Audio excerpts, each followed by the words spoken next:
Hello, Dr. Stevens. This is Rosangeli Ruiz, and this is my video reflection on instructional strategies. I had so many findings with this assignment that if I was to make a video of everything that I thought and I can relate to in the classroom, we would be here for like 20 minutes. Therefore, I just summarized all of my thoughts and I created like a Word document. Don't worry, it's only a page long. And that is where I'm going to be reading from. In my examination of instructional strategies, I found that selecting the right approach is crucial for fostering student engagement and deepening learning. The strategies that resonate most with me are student-centered approaches like inquiry-based learning and cooperative learning, because they promote critical thinking, collaboration, and active student engagement. I also see great value in direct instruction for building foundational knowledge, particularly in the subjects that require step-by-step mastery, such as math. Now I'm going to proceed to talk about some instructional strategies and their relation with some of the learning theories. Instructional strategies are closely tied to learning theories. For example, direct instruction aligns with behavioralism, as it involves structured learning, reinforcement, and repetition to ensure mastery. A teacher modeling a math problem and providing immediate feedback is an example of this approach in action. I am serving as a long-term sub for my school district, and we just started a math with long division. So I modeled for them yesterday 2 different ways to get to the same result, but 2 different ways that they could use or do in different steps to get to the same result. One was in 2 steps and the other one took like 3 or 4 steps. And then I have them compared it, and then I asked them for their feedback. Is this wrong? Is this wrong? Is this one right? And they gave me their feedback on that particular math problem that we were working on.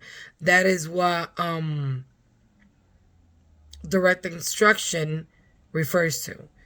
On the other hand, inquiry-based learning is rooted in constructivism, where students actively construct knowledge through exploration, problem solving. For instance, in a science lesson, instead of directly explaining a concept, students could investigate patterns in DNA sequence to derive their own conclusions.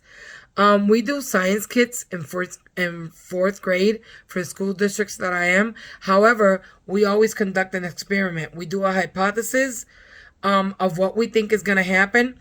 We do the project the way it's supposed to be done, but then we do it in alternate ways that the students told me that it could be done, and see what our results and our findings are at the end to be able to draw our own conclusions. Understanding these theories is essential because they inform how students learn best, allowing educators to apply research-based methods that maximize comprehension, engagement, and retention, regardless the content area. Now we're going to proceed to talk of strategies that I want to incorporate in my future teaching.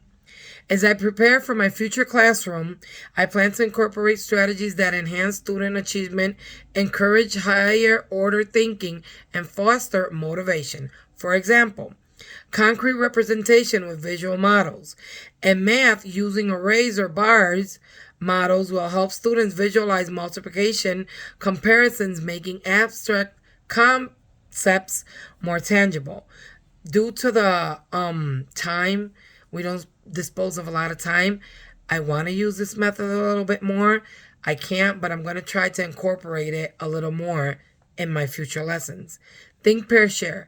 I used to use think, pair, share because it does encourage students to articulate and then they compare their reasoning. However, I stopped using this method because some kids got competitive. So now it was an eye-opener into who am I going to pair with who, that I know that'll be a good pair and won't go into competitiveness. Interacting matching activities, engaging students with hands-on tasks. I do that, but sometimes, again, due to the time, I don't. So I'm going to try to incorporate them a little bit more, and differentiating instruction, because now this year I have 2 students that are dyslexic. And last Friday, I took a training on dyslexia and how it affects students. So now I'm going to start, I already started differentiating my instruction, because it was an eye opener into how kids with dyslexia are constantly decoding. So where other kids are focusing on the instruction, the kids that have dyslexia, they're still focusing on decoding what I wanted for them. So I'm going to be more specific. I'm going to bring more visuals. That way I can help them and support them throughout the process. And by implementing these strategies, I aim to create a classroom environment where students feel motivated, challenged, and supported with their learning journey. Thank you for listening. I look forward for hearing from you, and I look forward to your feedback. Have a wonderful day.